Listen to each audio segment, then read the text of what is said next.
we have to be prepared because Russia might be able to attack NATO territory. So the consequence is 2029, Germany has to be war ready. And they're using these names, these terminus deliberately. It's not defense ready and we should think about it. No, it's war readiness. From the Defense and Aerospace Report, this is The Downlink, a podcast about the intersection of space, the space business, and defense. Not just what's over the horizon, but what's happening above it. I'm your host, Laura Winter. Remember that $41 billion announcement that Germany made back in September? The Minister of Defense, Boris, Pistorius, said then that the Bundeswehr needed credible offensive space capabilities to deter both Russia and China.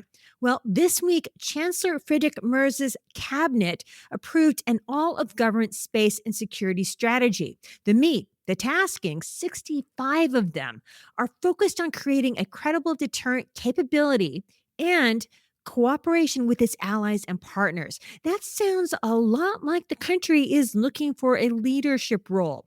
But just to illustrate the whole of government nature of this strategy, the document was authored by the Ministries of Defense and Foreign Affairs, plus the Interministerial Steering Group on Space Safety and Security, which captures all ministries with space equities. Well, that group is now being elevated and transformed into a National Security Council Interministerial Committee. What that means is they've got a lot more clout and say and responsibility in defending the nation against aggression in space. We've got Torsten Kriening of SpaceWatch to fill us in on what the strategy means and to give us a peek into next week's ESA Ministerial Council meeting. But first, here in the United States this week, Defense Secretary Pete Hegseth met with Space Command's commander, Space Force General Stephen Whiting, to discuss the plan to move the combatant command from Colorado to Alabama. So that's still happening. And according to multiple reports, Pentagon leadership has agreed to a baseline architecture for the mostly space-based Golden Dome missile defense shield. But the design won't be briefed to Congress until the implementation plan is blessed off. And that could take a while. It's a massive and expensive undertaking. So before we jump into the German strategy, and for contrast, here are a few things to keep in mind. The U.S. Space Council has not met since December 20th, 2023. And despite having issued a number of executive orders directing the Department of Defense to develop that Golden Dome missile shield and others to support the commercial space industry, which are all really big deals, they don't amount to an administration-driven, comprehensive national space strategy or a North Star type of vision that everyone across the entire government can navigate by, which is why I personally find this unifying space strategy out of Germany, where ministries have been known to work against each other, to be so significant. Now, here's my conversation with Torsten. Hello, Torsten. It's great to have you back on the podcast. Thanks for making the time. Thanks, Laura, for inviting me again. It's a great pleasure to be on your fantastic podcast. Oh, you're so sweet. And for everyone out here, Torsten is quite a force in Europe. You have a great online publication. It's called SpaceWatch. Torsten, take a moment and tell us a little about SpaceWatch, what you do there, and do not forget the podcast, which you have had quite a few serious interviews recently. Oh, indeed. No, thank you very much. So I'm Torsten Kriening. I'm the CEO and publisher of SpaceWatch.Global. It's not just SpaceWatch, it's SpaceWatch.Global. And we are a Europe-based, or better, a Berlin, Germany-based media house and doing all the cool stuff that you can do with media in the space sector, from website, SpaceWatch.Global, newsletters, and thanks for mentioning it, our Space Cafe series. And Space Cafe podcast, Space Cafe radio are the two podcasts that we are publishing at the moment. And where Space Cafe podcast is a fireside chat, more an in-depth on the person conversation over an hour about absolute fantastic people, mainly in human spaceflight or academia. I'm running the Space Cafe radio, and that does these deep dives with military folks, with government folks, and yeah, that And I'm political enjoying that. folks. Yeah, I mean, Yeah. all No, this branch, yeah. So there's been some really, really hearing that wonderful as interviews. commander, so typical folks you're running, bumping into on your way. But I think we're here not just to do the promo show for us, because your podcast is really something. It's one of those podcasts I admire for the depth of the conversations. So why Oh, don't we just thank you. start? Well, we should. And yes, Space Cafe is a must for anyone who wants to understand the European space sector. And that's exactly why I am so happy that you are joining me today. Because in the past 7 days, you've been all over on the road. I think it'd be helpful for the audience to understand where you have been and what you've kind of been doing, Torsten. Yeah, thanks for the question. So, as you said, 7 days on the road, and we are recording that while I'm still in Bremen at the end of the Space Tech Expo Bremen, one of the biggest or the biggest space event that you can find here in Europe, not just in Germany. Not on the political level, but really on the doing. You have this Space Tech Expo in Long Beach in the US as well. Europe is even bigger on that. So that's pretty impressive. I defined it in the last years as that's a place where you can get your space screw. That's the one. Yeah, not talking about politics, not talking about strategy But thing or where's so. the screwdriver? Yeah, that you need to go one boost further to the space screwdriver. But you have the academia, you have these young, these student groups that show their rocket thing. I mean, it's in the place, Bremen, and I think we will talk about it later on, where next week ESA Ministerial will happen. So they are in the mood already. The city of space is ticking here in Europe. And then before I traveled Germany by car to a few places, nice background conversations on the recent topics that came out this week. This week, yeah. This So, which is week, why yeah, I've got you it's here. one after the other. So All right. Well, yep. it's pretty clear that you're in the thick of it, right? Spending quite a bit of time, not only at the expo, but a wee bit of time with the German military as well, receiving some briefings, I believe. And earlier this week, I was at a space and cybersecurity conference and bumped into a representative of the Federal Information Office. And you know what? They did not know that this strategy that we're going to be talking about today was even in the pipeline. So it seems that it might have been a pretty well held secret until just about 24 hours ago. And that was Wednesday when the German federal government published its first ever space safety and security strategy. And it is not squeamish about using the words fight or attack. And it says defense capabilities for deterrence are required. The German government published the strategy 55 days after Minister Boris Pistorius announced that the Ministry of Defense was going to spend 35 billion euros, that's $41 billion, on sovereign military and defense-related space systems and technology development. Now, this strategy also seems to be a whole of government approach because both the Ministry of Defense and the Ministry of Foreign Affairs authored it. So it's a statement piece, right? So maybe we should start our analysis of this development simply, leaving the European Space Agency's Council of Ministers meeting to the side just for this moment, because we will be getting to that a little later on. But first, how big of a deal is this? And how big is this for German defense and European defense? Yeah, and you rounded it up pretty well and put it into a context. I didn't recognize it's already 55 days ago. I mean, it felt like yesterday that Boris Pistorius gave his speech in Berlin and dropping these 35 billion. Euros. Yeah. 41 Yeah, billion yeah. US So, dollars, yeah, folks, yeah, to yeah. be spent by I 2030, right? I mean, it's a chunk of change. But yeah, but how big of a deal is it is. this? It is an absolute big deal. And when you talk with the people in the inner circle, they give you words like it is historic. They counted the speech of Pistorius historic, and they say this document, what comes out, is historic. And it's interesting that the Intel community haven't seen that coming, because it's in the making since actually the Russian attack to the Ukraine.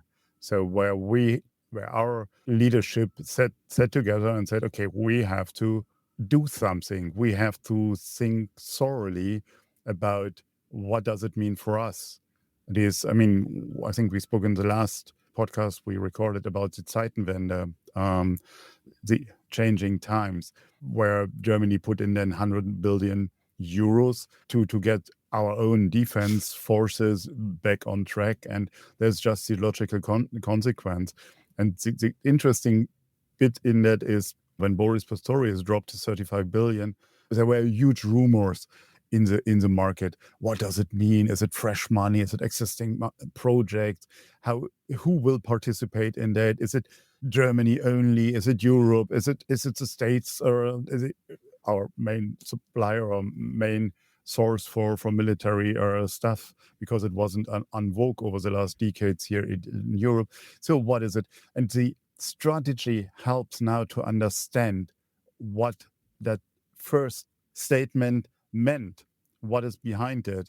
It comes also in a time where you see entire Europe, many countries in Europe, putting out new strategies, new money into the defense pot. It was Denmark putting in money, Switzerland put out their new military strategy, including, I think, 850 million Swiss franc, order of magnitude. So, and France came up last week with their new military strategy.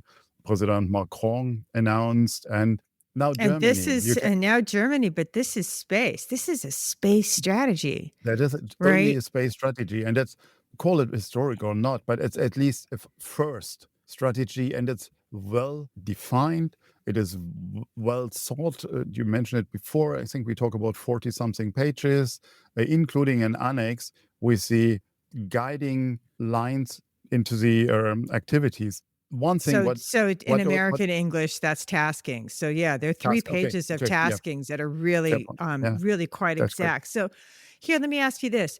Does this strategy then answer the mail on what the defense minister said in September when he announced that 35 billion euro plus up, right? When he announced that money, before the strategy came out, he said, quote, Russia and China already occupy important strategic hills and mountains in space, unquote. And he gave examples in that September speech. One was that 2 Russian Loch Olymp reconnaissance satellites were tracking Intelsat satellites used by the Bundeswehr. So how does this strategy address that? It repeats that in details.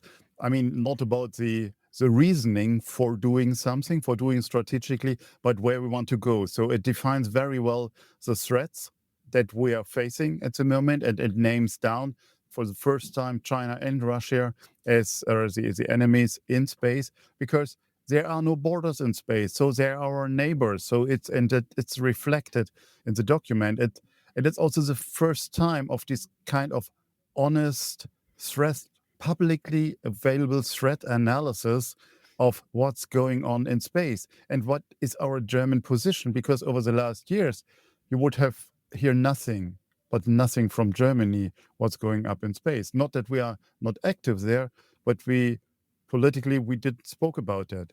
So now it is very clear, very articulative. And one element of the strategy I want to point out, because that was for me the first, might not be the true reason, but for me personally, this strategy is a common document from the Ministry of Foreign Affairs. So our Minister for Foreign Affairs, Johann Wadefuhl, plus Minister of Defense, Boris Pistorius, showed up in a press conference on Wednesday to release this document together. So that is a common approach, including the Ministry of Innovation and Space, the newly founded one, plus the Ministry of Interior, and so on and so forth. So it's a combined government effort that is seen in the strategy. And for me, that was something new. We had such a fragmented government over the last years that it was impossible to think that in this entire, sorry for being so blunt, but ego show that they work together. And now they are, because they do that for peace in Europe, for peace in Germany. And the other thing that comes out for me as the most important element of the strategy, it's a German strategy. We think national, something we have been untrained over decades. Now we are back and thinking national, not nationalistic. Very important distinction. It's national. We have to protect our own areas before we can protect others. It's like And air mask we or have to depend on our own capabilities, our own homegrown sovereign capabilities. yeah, And then after we get our own homegrown sovereign capabilities online, we can start actually worrying about protecting our yeah. neighbors, NATO, and others, right? And At just least through that's what it seems like to me. I mean, there's a lot of words like independence, resiliency, in that document. And the independent that, part it just screams right through. yeah. And don't forget, Germany is the third biggest economy worldwide. And with this size, economical size, comes also responsibility, safety and security responsibility, military responsibility here. And that is something that is very well, in my opinion, very well framed in the strategy. We do that for Germany, but in a European, in an ally context. I think And there was that's a lot mentioned. of cooperation mentioned in the document. But Indeed. let's go to another point that the minister made, as in Minister Pistorius made, that he made in September, was that, and I quote here because before now we didn't hear a German minister speaking in such plain terms, but he said, quote, "We must also talk about offensive capabilities. We must be able to deter in space, to be defensible," unquote. So he spoke about offensive capabilities, defensive capabilities, infrastructure, as well as how the Bundeswehr intended to achieve these capability goals. In the English translation of the strategy document, I did not find the word offensive, but I did see the words deter and deterrence 19 times. So what, for you, are the most important parts of this strategy? Not just that overall thing, but if you could choose a part in that strategy, which one really is the most important to you? Deterrence, and you know that from the American side, only works with offensive capabilities. There are projects at the moment in a demonstrator status that are called Sword and Shield. So guess what? The shield is to protect you, and the sword is to show you better make the calculation here, recognizing that I have a sword in my hand. So what is very clear in the strategy that we, and that's a part of the Ministry of Foreign Affairs, is that we remain our responsibility to the Outer Space Treaty, to the signed kinetic or anti-satellite tests that Germany's or ban that Germany signed. So we will not place kinetic effectors into space. So, however, offensive capabilities are also include the entire RF spectrum, blenders, lasers, sprayers, so anything like that, as long as it's not creating any further debris. That is the mantra behind. So yes, it is part of the strategy, and I have to check the English translation. That it's might be using another word. The point is here Possible. that Germany, that's different to the doctrine you have in the state. We are not searching for superiority in space. You will never find it. Never say never, but you will not find it in this current document. It is, we want to strengthen our own position in space, but not aiming to lead it. We want to strengthen, and we have to protect our ground infrastructure. You talked about critical infrastructure. It's the first time that also that is taken into account. So why are we protecting space? Because it has an effect on everyone's life. And that is why it's now defined as a critical infrastructure with the need to be protected. It's not an unusual process. Again, looking into the US or the UK, it is there already. But now Germany is on its way as well to recognize that and to take action, the needed action, because you can talk about it forever and do nothing and then complain and yell, or you do something. And we are now in this moment of doing, because there's money, there are budgets behind as well. So I know I didn't answer the question, what are the most important parts of it? For you. Yeah, I Be- want to know what's most important for you. But actually, I want to follow up with what you were just saying, Mhm. because something that I've noticed in some of the discussions that I've had with some of my American friends in the space community here, they don't really quite understand why there is this push to have a strategy. And I think it's because of the fact that here in the United States are protected by two big oceans, and then we've got Canada to the north and Mexico to the south. And the last time something weird flew over, that was a balloon from China, and that was a while ago.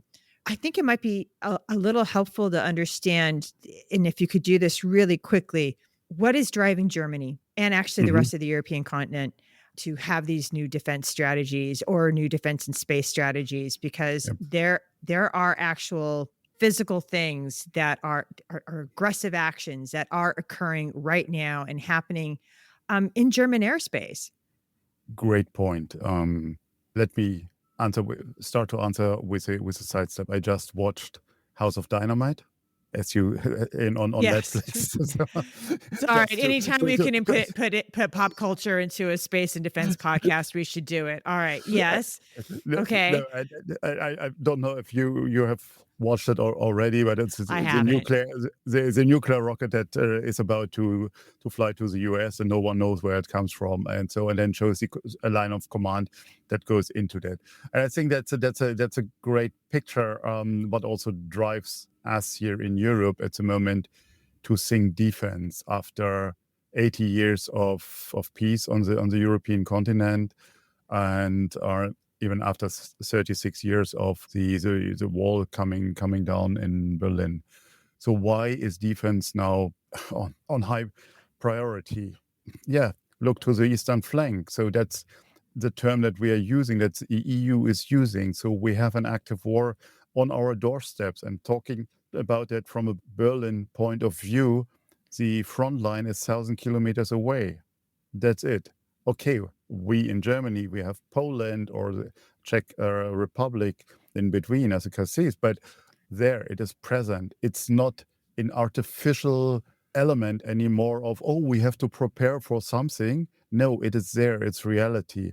But don't And you this, also have like drones flying into Germany that not originate Germany, and from Russia? not from Russia. We saw drones flying into Poland, and they made it quite far into the Polish territory. The drone we see here in Germany are launched from German soil, and they can't be attributed, but they have an effect on our airspace, on our air traffic. So they closed airports for hours. So Munich was affected. I think And then Hamburg. there's undersea cables that were also cut that I believe do link to Yes. Germany, no, to the high north. Yeah, there were undersea cable in the Baltics. I think connecting Finland and Estonia. But yes, these were tankers that forgot to get their anchor back to the ship, and then over Well, 100 kilometers that's where the story that they told everybody. they're Yeah. throwing their Like, anchor yeah, behind let's them and just say, "Oh, go, we are you know, sorry, hadn't seen that." through the Baltic Sea and Uh, just sort of like forget to like haul up the yeah, anchor. yeah, Seriously? I yeah. mean, that's like a jet No, but taking off and these forgetting to these pull up the wheels. these threats are real. Plus, and now we're leaving with the space sector, is we see day in, day out hybrid attacks, cyber attacks through Europe, and not just Germany. Germany was also affected by that, but throughout Europe. So that means we are under attack at the moment. We are not. It's not escalated. It's not a war in our territory yet. And the big number, the Inspector General of the Bundeswehr, Carsten Breuer, mentioned earlier this year at the Munich Security Conference is 2029. And that 2029 is not when Torsten goes into early retirement. 2029 is a year that we are preparing. We have to be prepared because Russia might be able to attack NATO territory. So the consequence is 2029, Germany has to be war ready. And they're using these names, these terminus deliberately. It's not defense ready and we should think about it. No, it's war readiness. And that's something that changed completely our attitude in dealing with all of that stuff. So I think that's very, very important to understand why now there is a threat that is there and that's not stopped. And even when, so God will, the war in the Ukraine might stop for whatever deal is in the making, these activities of rearming Europe, not just Germany, will continue because we have seen what Russia is able and willing to do. It's not an artificial exercise for some officer somewhere in a dark room, not in a dark room, in a war game scenario, but yes, they put them into closets with a candle. Yeah. But this is real. I mean, this is what life is in Europe, and that I wanted to get at the fact that it's a very different environment when you are living there, and that is your home, and that there are these things that are happening, within 1,000 kilometers, which is not very far. But hey, you also cover the European space sector, and this strategy states that space systems are, as you said, critical infrastructure. And when it does that, it also includes commercially owned and operated assets, right? And therefore, it says that protecting those commercially owned assets is also deterring aggression against them, and that this is a priority. And what I also found interesting from Section 3.2 is that the federal government will establish the necessary legal framework and forms of contract that will ensure the provision of services by industry in a state of conflict or defense. Will industry welcome this coming development? Is industry gearing up and finding investors to meet what the government is saying that it needs to procure or to buy? I mean, have they seen the demand signal? Because this is different. My very straightforward answer is, and maybe a bit too honest, but hey, I'm a German, can't get out of my own skin, is industry is happy when there is money involved, and we're talking about big money. So our industry will align. And again, these 80 years of peace were nice, but we came to a point that we cut costs for our military forces across Europe, not just Germany, but in Germany. The United States too. Yeah. But that meant we were not able to respond anymore to things. And the honest question, how would Germany respond to this Russian, if there would be a direct border, to this Russian invasion? And would Germany be able to strike back or defend itself as Ukraine is doing it? Because we see a complete new form of military activities and war right now that is not taught in the books. It's not taught to the military leadership. I mean, look at the average age of the generals. I mean, it's not a matter of age, but it's a matter of what mindset you work with. And when we have the books of Clausewitz and the strategic elements, the principles are still there, but we have to adapt them to a new form of war fighting. Yeah, I mean, this entire drone invasion thing where you, with a 20,000 euro dollar drone, you attack tanks worth millions or assets worth millions. And to defend them, you even need then rockets that are costing a multiple of the drones. This asymmetric of war fighting is something absolute new, never been seen in this dimension before. So is industry welcoming it? I think so. We will see over the next years how that will turn out, because in a form of conflict, can you, as in our armed forces, to force the commercial company to act on behalf and continue the service when rockets are flying around. Now, that's what And the federal government says it's going to establish a legal yeah, framework and forms yes, of they contract, will. right? So And it's coming. but it's not defined yet. So we will find ways that could be that you, as a company that sells a service to the armed forces, has to have a number of reserve people, active reserve, that can be with a finger snap taking are on board. That is one way, or they find other ways. So, and I think industry will adapt to that very, very quickly. I mean, at least the feedback I get so far from the industry, and that's outside also the strategy, because the thought piece of that is not new. So in Germany, we talk about it for at least a year. And I think companies thinking about it. It's also the nationalities that you are hiring. I mean, I would say 60%, maybe 50% of the German space industry, of the European space industry, includes people with a non-local passport. So that it counts for France, also for Germany. So there's a large number of European passports that are working abroad, but there are also non-European passports from the States to India and to For Africa sure. or wherever. So we see that here. And the point is that now also we become a bigger awareness, or we increase the awareness of non-friendly considered countries to work in our industries. So with a Chinese passport, I think you have a hard time at the moment to find a job in the German space industry. So the same with Same a Russian passport, if you ever made it. But this sensitivity is great. We were super blunt over the last decades. Let everyone, not just in, but also, hey, friendly and peaceful with each other. And we left the multicultural way. And yes, it is great. It was great. But we have now seen that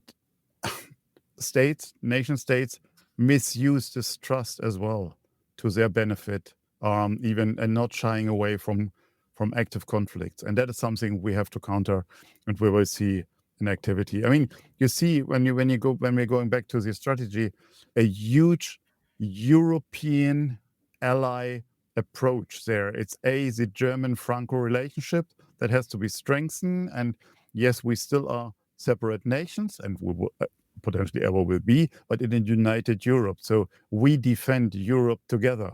That goes further to the European Space Component Command that also comes in as part of the strategy to bring together the armed forces or the space forces from around Europe into one command. Germany said, okay, smaller nations, we offer you to be part of that. Countries can lean on Germany in that situation. So I think we are on an interesting way forward that includes strengthening our capabilities. And you will not see that Germany has an approach to lead all of that. Very important. Yeah. Speaking of German leadership here, right, there are a lot more angles we can dive into about the strategy, but we are running out of time. And nevertheless, about that leadership that I keep pinging, it's really important to consider the timing of this strategy, right? It was published 1 week before the open of the European Space Agency's Council of Ministers meeting. Germany is a member of ESA, as is France, as are other European nations and Canada. Now, this meeting is huge, as it doesn't happen very often, once every 3 years. And this meeting looks like it's going to change ESA pretty dramatically, right? According to reports, the ministers may actually abandon ESA's 50-year policy of avoiding all military space activities. And the ministers in question who will be attending this are space agency ministers, right? So is it true? Are they going to abandon this 50-year non-military sort of unsaid or said policy? No, and there is some truth in it, but I mean, you have to be precise when talking about these things. And I'm reaching out to my friends in the press corps to be more precise in what to say and how to say. If we look into the ESA convention, then there is the peaceful use of outer space is the highest goal, and it prevents ESA from offensive space activities or being involved in the new way of defense activities or security related topics. Space per se is dual use, and I think we agree on that, and it has a safety and security component in it as well.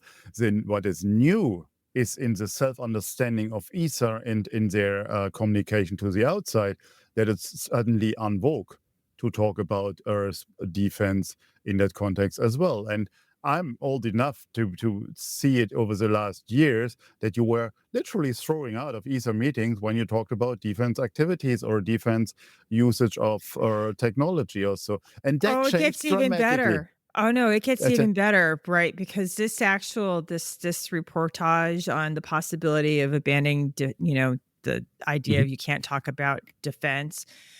It cracks me up because I once received a nastygram from ESA's public affairs office stating that they didn't want to speak with me on this podcast because this podcast covers space and defense and is produced by a media organization that covers defense topics. The Defense and Aerospace Report is the production company that pays for this podcast, right? But that was years ago. Yeah. No, it wasn't actually, Torsten. Guess what? It was when I met you in Prague. So that was just over a year ago. No. Yeah, okay. Not even. Okay. It was summer 2024. I mean, if we put it on a timeline, since J.D. Vance lecturing of Europe during the Munich Security Conference, it completely shifted communication on the ESA side. I was sitting together in a meeting in a lunch event with ESA's Director General, where he spoke absolute openly about the defense activities where ESA wants to get involved and where ESA as a research organization wants to support this market. And that was still at a time when he was using wording like aggressive activities they want to avoid. But it's hard to believe that ESA wants to be even involved in the offensive space capabilities, but definitely in the defense space capabilities. And here we come to the nitty-grittiness of definitions, what is what. But when you look into the proposed ESA programs, there are programs like ERS, the European Resilience from Space, one element, and it's a clear defense-oriented program. There's also on the EU level, and that's not ESA, but on the EU level, a program called EUGS, Earth Observation Governmental Services, are on the horizon. Sure, that will be going with the MFF, multi-annual framework of the EU, starting 2028. It's a way to go. But this part, what ESA is working on with the ERS, is part of it. And that's now the game changer. We will see next week German military, other nations' military at the ESA ministerial, and not just at the sidelines. They will sign programs actively. That is something what changed. So, and that's in full consensus with the ESA constitution and with the way forward the member states of ESA are aligned on. So, German military will sign ESA programs. Torsten, I'm so sorry, but we have so run out of time, right? So thank you very much for making the time to come on the podcast. It is my pleasure. Thank you very much, Laura. That's it for this week. For your daily dose of award-winning defense coverage, listen to the Defense and Aerospace Report with Vago Muradian. And for the maritime domain, listen to Cavas Ships with Chris Cavas and Chris Cervello, and get your air domain news and analysis from the Air Power Podcast with JJ Gertler and Vago Muradian. I'm Laura Winter. Thank you for listening.